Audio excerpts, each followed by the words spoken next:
Hello, very good afternoon, and thank you very much for this opportunity to speak today. My name is Lakshwin, and I'm the Chief Operating Officer at Women of Will. So I know I'm the last speaker, so thank you very much for your attention. I promise to make it sweet and short, right? So, my name is Lakshwin, and Women of Will, or better known as WOW, is a non-profit focused on supporting mothers living in low-income disadvantaged communities in Malaysia. We especially work in Klang Valley, where we work in PPR communities. And now PPR stands for Project Rumahan Rakyat, or public housing projects, right? So these are government-built housing for low-income families, and they're very densely populated. Typically, there's about 5,000 or 15,000 people living there, and each unit is about 600 to 800 square feet, so not very big, especially because on average there's about 6 people living there.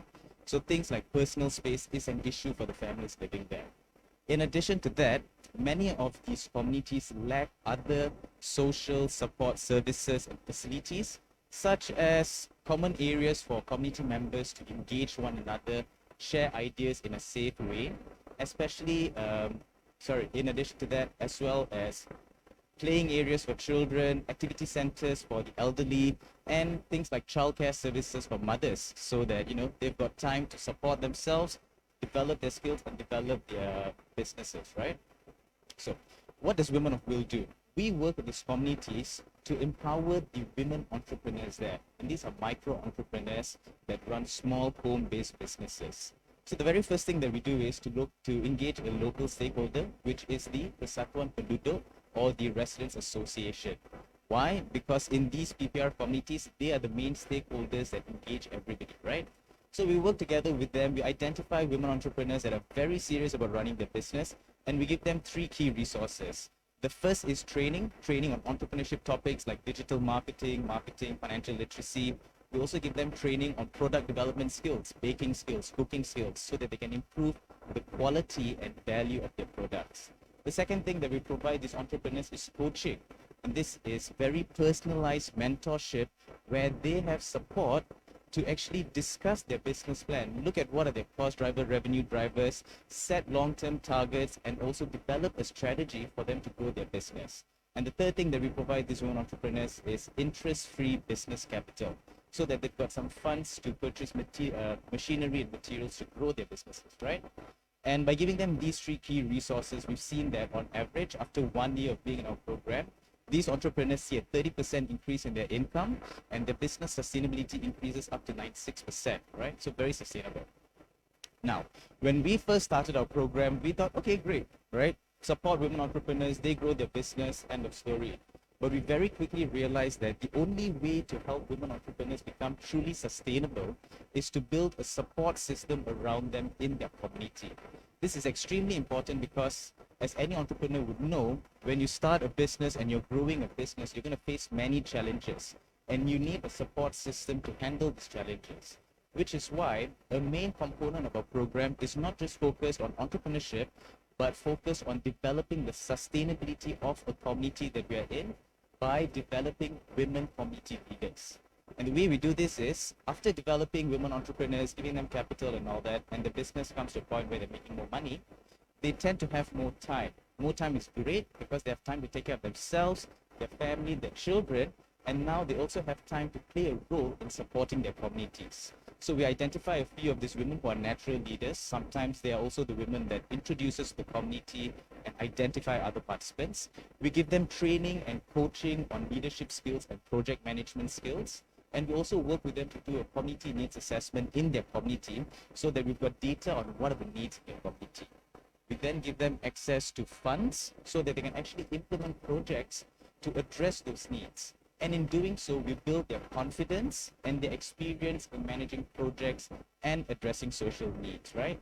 And this is amazing because through this, our community leaders have worked with us to set up a sewing center, a community kitchen. They've also set up youth centers, etc., right? So they're very effective at understanding the issue. Now, while this is great for us, through this work, we've also realized that there is a huge gap and a huge need to develop youth leaders in PPR communities.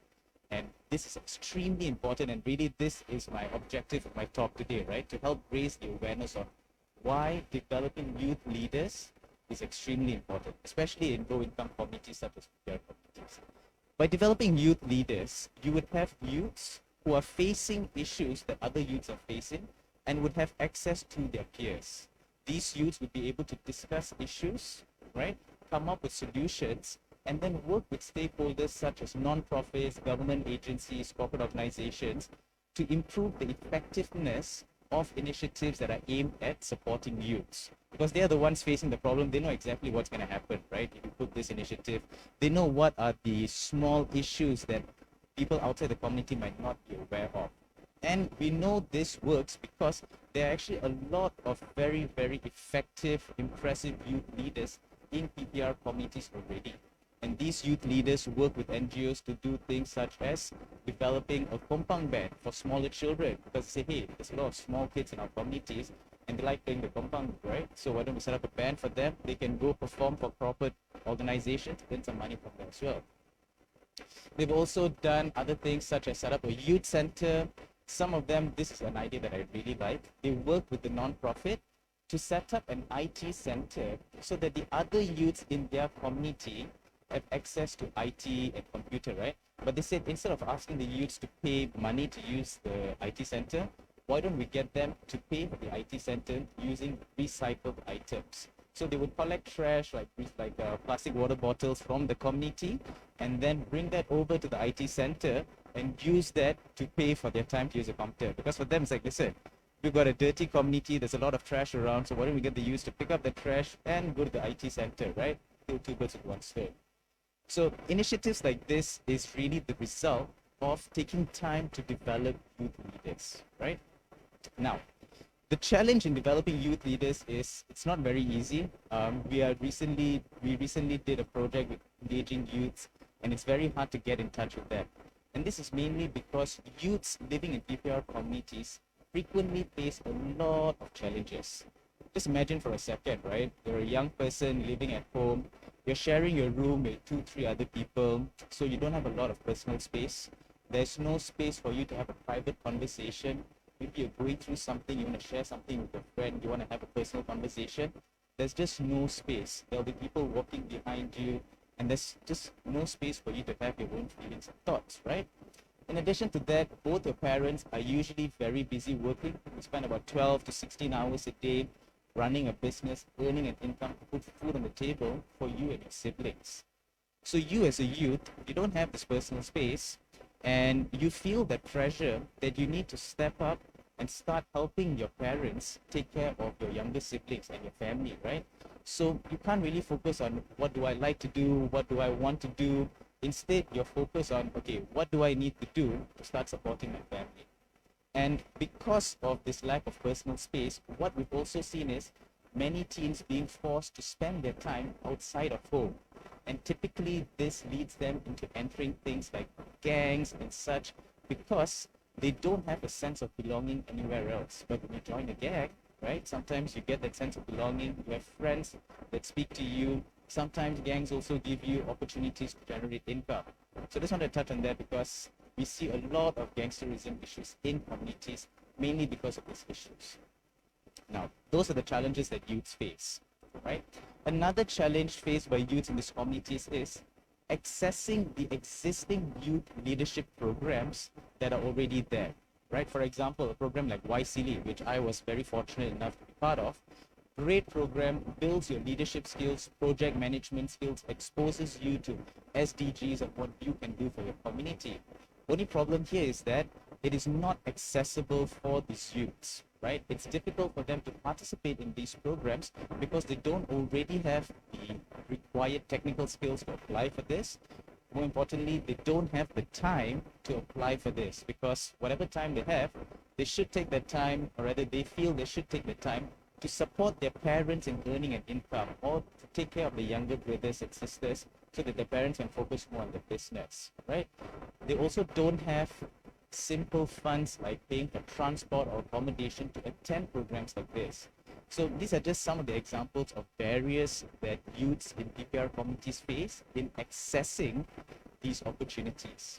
As such, what we really need to do is discuss and focus on creating programs that are targeted at youths living in low-income communities such as PPR communities, right? And these programs should take into consideration the challenges and barriers faced by these youths, right?